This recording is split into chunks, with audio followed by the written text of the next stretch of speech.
How's it going, everybody? This is Jason from Atomic Martian Toy Reviews, and I present to you a review of the Marvel Universe Series 3 Submariner figure. Here's the figure still in package. Here's the art.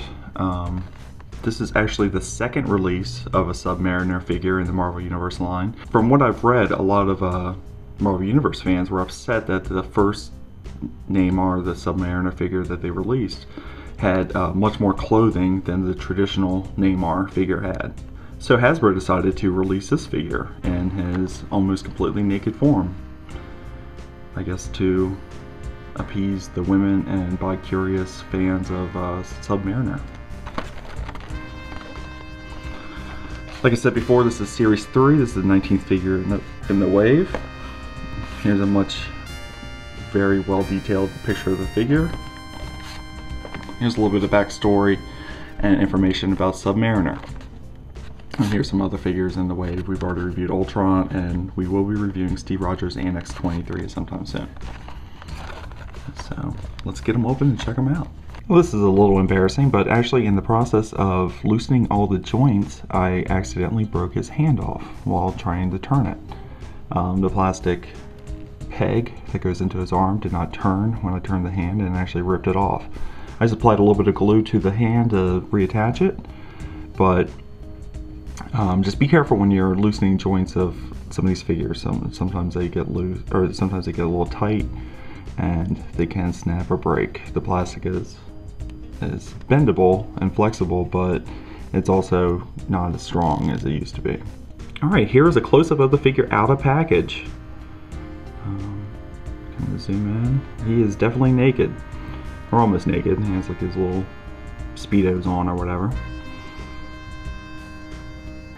So, ladies, try to contain yourselves as you watch this video review. As far as articulation goes, he has a standard shoulder bend. His arm, of course, right there, and at the top of his bicep bends, his elbow joint, and his hands rotate. That one does. This one does not, since it broke. The hand actually broke off while I was trying to adjust it initially. Same on that side. He has a rib crunch. His head does have some very good movement here. A little bit up and down, a little bit of nodding. Of course, his waist turns. Now he has this new leg system that they've been adding to a lot more Marvel Universe figures lately, and the Captain America figures too. Basically, on the top of his thigh here, he has the swivel, so his leg can bend like that. And then also on his calf, he has a swivel there. His feet go up and down from side to side, so he does have a pivot, and of course his knees bend at the 3 positions. And his legs do go out a little bit here. You can't do full splits like this, but you can get a little bit more articulation. You can do things like that. You know, have him standing like that, and do a little bit different poses. I like this leg setup, especially with a clear-skinned figure like this.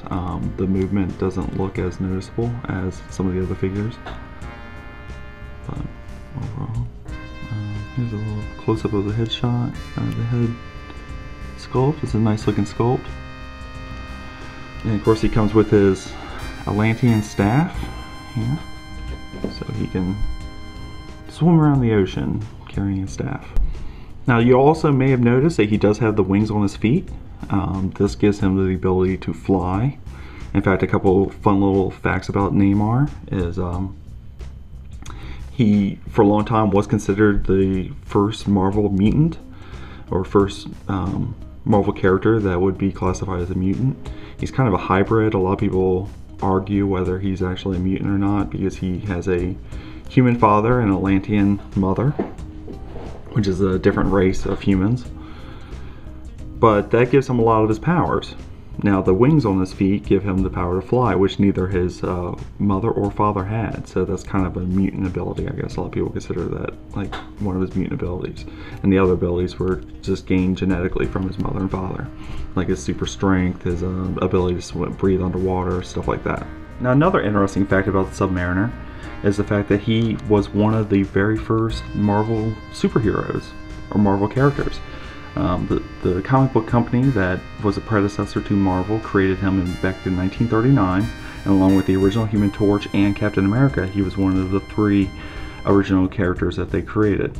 So he's actually one of the longest existing Marvel characters, which I didn't know until I read up on it. He is also the first Marvel anti-hero, and he is feuded with the likes of Fantastic Four, Avengers, and X-Men many times. Overall, he is considered a superhero, though he's not really a villain, but his allegiance definitely lies with the underwater people, his underwater people, and also just underwater in general. So anytime anyone threatens that, he steps up and he'll fight them. Like I said before, he has super strength both on land and underwater. He can stay on land for long periods of time, and also he can breathe underwater indefinitely. He tends to lose power whenever he's not wet, so that's kind of most of his mutant abilities or superpowers are derived from being underwater. So anyway, there's Submariner. Definitely check him out. I think he's a cool looking sculpt. I think they did a great job with his definition, and he is a little bit larger than some other medium-sized Marvel Universe figures. As far as his build goes, his arms are larger, and his, of course, his definition is larger. I don't have the Series 1 Submariner, so I can't like compare him to that one, but I would definitely recommend picking him up if you like the character or you think the figure looks cool. So there you go.